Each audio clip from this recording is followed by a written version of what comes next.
1800 سے آگے کا پیریڈ ہے جہاں پہ ایڈیسن نے یہ لیمپ جو تھا پہلا والا وہ اس نے ایجاد کر لیا تھا کہ جب بجلی ڈی سی بل کی اویلیبل تھی تو اس نے وہ بلب جلا کے لائٹ بنا کے لائٹ دکھا دی تھی. اب ریولوشن ایک شروع ہو گیا. It began to flourish and develop with the incandescent lamp in 1800s. During the gas lighting era a great number of theatres were destroyed by fire. Reason وہ تھی کہ آگ لگتی تھی اور وہ ختم ہو جاتے تھے. یہ سائنٹسٹ لگے ہوئے تھے کہ ہم کوئی ایسا طریقہ کریں کہ لائٹ بھی ہو اور وہ کسی چیز کے اندر بند بھی ہو اور وہ سیف بھی ہو. So glass bulb, glass was already discovered, بجلی ڈسکورڈ تھی. یہ انہوں نے شارٹ سرکٹ کر کے شیشے کے بند کر کے بلب بنانے کی کوشش کی. یہ چند گھنٹے جلتا تھا بلب اور یہ ضائع ہو جاتا تھا. ابھی لائف نہیں تھی کیونکہ اس کے اندر ویکیوم نہیں کر سکتے تھے اچھی طرح، اور یہ نہیں پتا تھا کہ انرٹ گیسز جو ہیں وہ اس میں بھریں تو زیادہ مفید ہوگا. جو آج سے ڈیولپ ہوتے ہوتے یہاں تک پہنچے کہ لیمپ ڈیزائن پرفیکشن آ گئی. During the early 1900s as the stage lighting continue to develop certain parallel lighting industries began evolve borrowing many basic principles from the field of stage lighting design. یہ stage lighting design میں جو research ہو چکی تھی اب وہ borrow کر کے system میں آنی شروع ہو گئی. ایک اسکول آف تھاٹ بننا شروع ہو گیا کہ لائٹنگ کرنے کے لیے یہ بیسک ریکوائرمنٹس ہیں. اب لیمپ ہمارے پاس آ گئے ہیں. The invention allowed the development of small safe portable lighting fixtures that could be easily placed anywhere around the stage and then controlled by a remote electrical dimmer system. یہ اگلی stage پہ یہ ہوا کہ جو scientist تھے انہوں نے دیکھا کہ یار لائٹ کو تیز کم بھی تو کرنا ہوگا. وہ کیسے کریں گے؟ جو آج کل ہم دیکھ رہے ہیں کہ لائٹ ڈمر میں فیڈر آن کیا، آف کیا، مڈ میں کیا، کم کر لیتے تھے. اس زمانے میں اور کوئی طریقہ نہیں تھا. ان کو پتا تھا کہ پانی میں سے بجلی گزرتی ہے اگر اس میں سالٹ ہو تو. وہ انہوں نے یہ کیا کہ ایک تار لگا کے بالٹی کے ساتھ اس کے اندر نمک ڈال دیا اور دوسری تار کو راڈ کے ذریعے کرتے تھے کنیکٹ، اور لیمپ کو سیریز میں لگا لیتے تھے. تو جتنی تھی راڈ وہ اندر ڈبوتے جاتے لائٹ تیز ہوتی تھی، جتنی راڈ باہر نکالتے جاتے تھے اتنے وہ کانٹیکٹ کم ہوتا تھا تو لائٹ ڈم ہوتی تھی. تو ارلیسٹ ڈمر جو تھا وہ واٹر پانی میں بنایا گیا تھا. اس کے بعد چونکہ میگنیٹک کوائل آ گئی تھی، کاپر بن گئی تھی، کاپر کوائل آ گئی تھی تو کوائل ڈمر بھی بنانے شروع کر دیا. تو ویریس ڈمر اسٹارٹڈ کمنگ. لیکن یہ اس زمانے کی بات ہے کہ جب انہوں نے الیکٹریکل ڈمر بنا لیے تھے. Previously during the gas lighting era complex stage lighting did indeed exist. However, it was limited by the awkward smell technology and with many inherent problems. شروع میں بھی یہ ٹیکنالوجی تھی کہ لائٹنگ میں بتایا تھا شروع میں کہ انہوں نے 4-4 6-6 موم بتیاں یا دیے یا وہ شمع لگا کے گروپ بنا کے شینڈلیے بنا لیے ہوئے تھے. اب شینڈلیے کا مطلب ہے کہ ایک رسی کے ساتھ 10 یا 12 یا 15 یا 20 موم بتیاں 20 لائٹیں لگائی تو ایک لائٹ سورس بن گئی تھی ان کے پاس. چوہے کی لائٹ سے بھی گیس سے بن کر لی شروع ہوتا. تو ان کو پرنسپل آ گیا تھا کہ لائٹ کی ڈائریکشن بھی کنٹرول کر سکتے ہیں. اس کو اوپر نیچے کریں تو اس کا فرق پڑتا ہے، وہ کیا ہوگا. اور چھت پہ لے جا کے وہ اگلا سین چینج کرنے کے لیے چینج اوور کرتے تھے تو وہ لگتا تھا فیڈ ان ہوا ہے. یہ ساری چیزیں انہوں نے پہلے ڈیزائن میں ارلی سٹیج پہ ڈیولپ کر لی تھی. اٹیلین نے اس کو پرفیکشن دے دی اور جب بجلی آئی تو اس کو سائنٹیفک گراؤنڈز پہ کرنا شروع کر دیا. اب بلب کے تھوڑے سے دیکھیں کہ انکینڈسنٹ لیمپ جو میں نے آپ کو شروع میں بات کی تھی کہ اس کے کچھ حصے ہیں. اس بلب کا ایجاد وہ اس زمانے میں ہوئی تھی. جب دوبارہ دیکھیں اس بلب کو، اس والے بلب کی بڑی کروڈ فارم ہے. اس نے ایک چھوٹی سی فلاسک لے کے اس کے اندر یہ فلمنٹ دونوں کو لٹکا کے اور اسی کو میلٹ گرم کر کے بلو کر کے اس میں اس کو بلب بنایا تھا. اور اس کے نیچے ہولڈر کوئی نہیں تھا. نیچے ان 2 تاروں میں وہ کنیکشن دے کے لائٹ کرتے تھے. اور یہ پراپرلی ایویکویٹ نہیں ہو سکتا تھا، ویکیوم نہیں ہو سکتا تھا اس زمانے میں چونکہ ٹیکنالوجی نہیں تھی. اس کو جب ڈیولپ انہوں نے فردر کیا تو یہ اس کے ماڈرن لیمپ کے حصے ہیں کہ آپ دیکھا ہوگا کہ نیچے ادھر یا چوڑی ہوتی ہے، تھریڈ والا ہولڈر ہوتا ہے، یا پلین پن ٹائپ ہوتا ہے. لیکن جو پروفیشنل لائٹنگ جتنے ہم یہ والے کرتے ہیں اس میں پن ٹائپ کم کی جاتی ہے. 2 پرونگ 2 لیگ لیمپس ہوتے ہیں یا تھریڈ والے ہوتے ہیں. تھریڈ والے کا فائدہ یہ ہے کہ جو کنڈکٹرز ہیں دونوں، تھریڈ کا نیچے والا بیس جو فیز ہے وہ بھی صحیح کنیکٹ ہو جاتا ہے اور جو باہر کی ہے وہ بھی کنیکشن صحیح ہو جاتا ہے تاکہ سپارکنگ نہ ہو.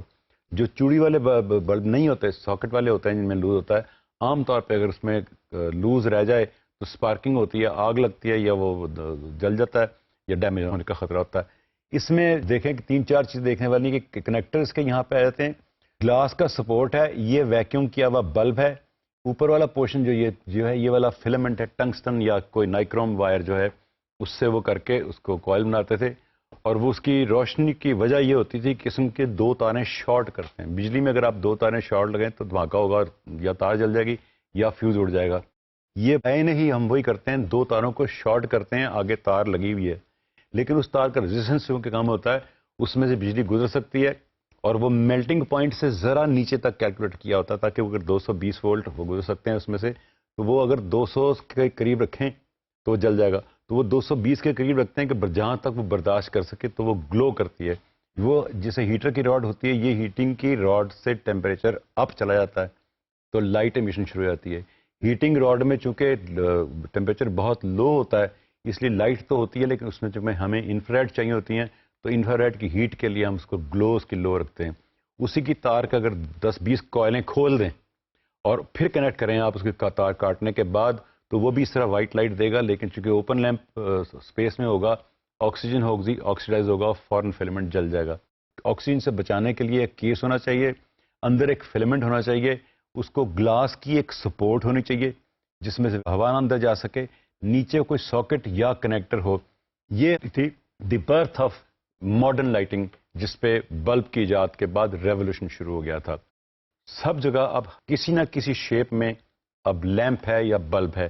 اس بلب کی شیپ یہ بیسک شیپ تھی جہاں سے ہم سٹارٹ ہوئے ہیں. جو ہم آگے جب گریجولی دیکھیں گے اسٹوڈیو لیمپ سے دیکھیں گے تو اس کے چونکہ اندر ریکوائرمنٹ فرق تھی تو انہوں نے اس کی شیپس کئی قسم کی ٹرائی کی ہیں. جو ابھی ہم لائٹوں میں دیکھیں گے اس میں یا تو سلنڈر اوبلونگ شیپ ہے یا ٹیوب ٹائپ شیپ ہے یا یہ والی شیپ ہے. یہ والی شیپ یوزلی فلڈ لیمپس میں, بلب میں جو بڑے بڑے لیمپس ہیں اس میں استعمال کرتے ہیں جس میں ہوا کی کولنگ کی زیادہ پاسبلٹی ہو اور جہاں پہ انٹینسٹی بہت زیادہ چاہیے ہو, اندر کولنگ فین لگ سکے, کچھ ہو سکے, ریفلیکٹر لگنا ہو, وہاں پہ اس کو ٹنگسٹن کے کمپیکٹ بنا کے ٹیوب چھوٹی کر دیتے ہیں تاکہ لائٹ کی انٹینسٹی اس کی ہو سکے. لیکن اس چھوٹا کرنے میں نقصان صرف یہ ہوتا ہے کہ اس کی لائف کم ہو جاتی ہے. چونکہ فلمنٹ کے گلاس بہت قریب ہوتا ہے, حالانکہ اس کا گلاس جو ہے اور عام بلب کا گلاس جو ہے فرق ہوتا ہے. جو دوسری پروفیشنل لائٹیں ہیں اس کا ہم کوارٹز کا گلاس زیادہ استعمال کرتے ہیں اور اس کا میلٹنگ پوائنٹ زیادہ ہائی ہوتا ہے. جو دوسرا ہے اس میں کوارٹز کم ہوتا ہے لیکن چونکہ فلمنٹ سے فاصلہ بہت زیادہ دور ہوتا ہے ہیٹ سے وہ پگھلتا نہیں ہے. اگر پروفیشنل لائٹیں اگر آپ کھول کے کبھی دیکھیں گے جب آپ ایکسپیریمنٹ جائیں یا اسٹوڈیو جائیں گے, جو بلب جلنے کے قریب ہوتا ہے یا جل گیا ہوتا ہے اس کو فلم میں نکال کے اگر دیکھیں لائٹ میں سے تو اس میں ایک جیسے پھوڑا بنا ہوتا ہے, چونکہ وہ میلٹ کر جاتا ہے, اندر گیس کا پریشر ہوتا ہے, جہاں سے وہ زیادہ میلٹنگ پوائنٹ کے پاس پہنچتا ہے وہاں میلٹ کر کے باہر کو بلب نکل آتا ہے اور وہاں پہ دھواں اور کالک بھی آنی شروع ہو جاتی ہے کہ یہ جانے والا یا وہ ایکسپلوڈ کر جاتا ہے یا فلمنٹ جل جاتا ہے. تو وہ جو high temperature high intensity lamps ہوتے ہیں ان کی لائف لمیٹڈ ہوتی ہے. وہ لکھی ہوتی ہے کہ جتنے گھنٹے کے بعد اس کا کلر ٹیمپریچر چینج ہونا شروع ہو جائے گا, اس کو چینج کر دیجیے, یا اگر نہیں کریں گے تو یہ جل جائے گا. جلنے کی صورت میں دو ہوں گے, یا دھماکہ بھی ہو سکتا ہے, پھٹے گا, نقصان دے گا. تو یوزلی لیمپ جو ہائی ٹیمپریچر کے ہائی انٹینسٹی لیمپس ہیں ان کی یوزلی لائف جو لمیٹڈ آتی ہے اس کے اوپر پرسکرائبڈ ہوتا ہے, اس سے پہلے بدل دینا عقل مندی ہوتی ہے. جو اچھے اسٹوڈیوز ہیں اس میں کلر ٹیمپریچر میٹر ہوتا ہے, جو لائٹنگ ڈیزائنر ہوتا ہے یا لائٹنگ کا وہ انچارج اسٹوڈیو کا ہوتا ہے وہ ہر ہفتے یا مہینے کے بعد یا 15 دن کے بعد تمام لائٹیں آن کرتا ہے, کلر ٹیمپریچر میٹر لیتا ہے, ریڈنگ لیتا ہے کہ 32 کے سے یہ واپس نیچے کتنا چلا گیا.